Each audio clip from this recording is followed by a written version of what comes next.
what's up mga lodi natin dyan? Good morning at kumusta po? So, for today's video mga idol, tara, panoorin natin ng isang video courtesy by Rose-Ann C. Oliver sa kanyang cover song na Bakit Pa by Jesus Zaragoza mga idol. So, please supportahan po natin ang kanyang YouTube channel mga idol. 1,000 pa po ang kanyang subscriber. Please supportahan po natin mga maliit na vlogger. So, let's go mga idol. Panoorin natin kung gaano nga ba kagaling ito. Let's go.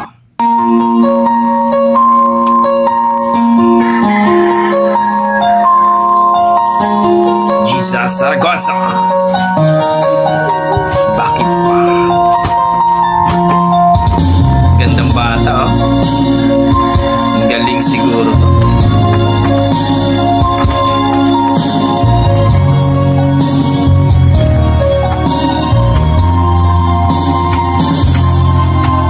Daming bawang.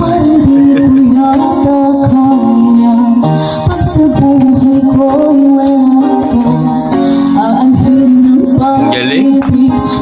Puso ay nag-iisa. Sinong ating tatawagin? Sinong ating hahanapin?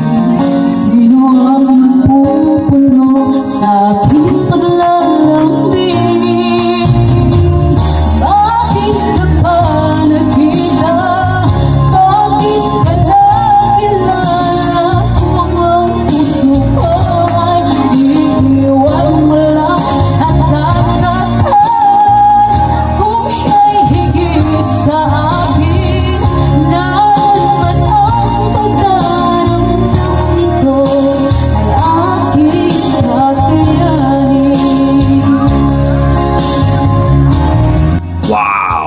ang galing. Hindi ko yata kaya pag sa buhay ko'y wala ka. Aanhin ng pag-ibig kung puso ay nag-iisa. Sinong aking tatawagin? Sinong aking hahanapin?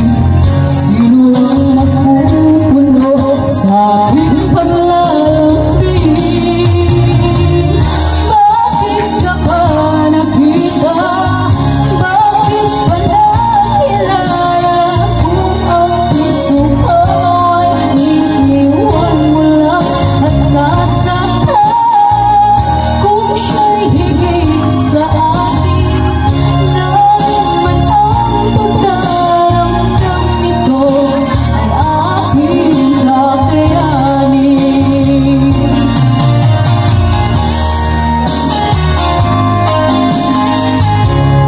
Rose-Ann C. Oliver mga idol sa kanyang Bakit Pa, gabi.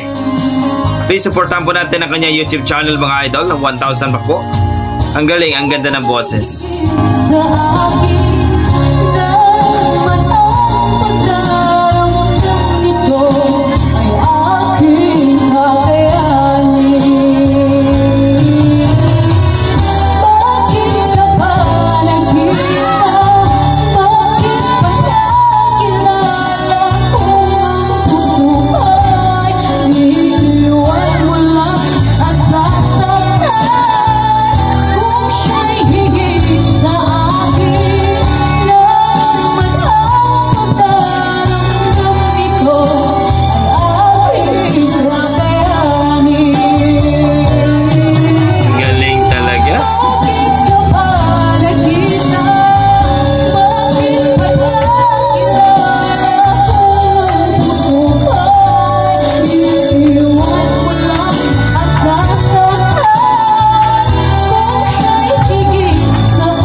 Grabe ang ating viral for today's mga idol, si Rose-Ann C. Oliver sa kanyang cover song na Bakit Pa.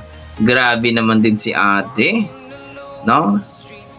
Wow, amazing. No? Ang ganda ng boses ni ate at talagang please, tuloy-tuloy lang po Ate Rose Ann na si Oliver sa iyong pagkanta at for sure maging sisikat ka rin at please sasali ka po sa mga Pilipinas Got Talent, no? Mga NA competition po na para po ma-discover ka. So grabe, ang ganda, ang galing po niya. Please supportan po natin ang YouTube channel ni Rose Ann C. Oliver.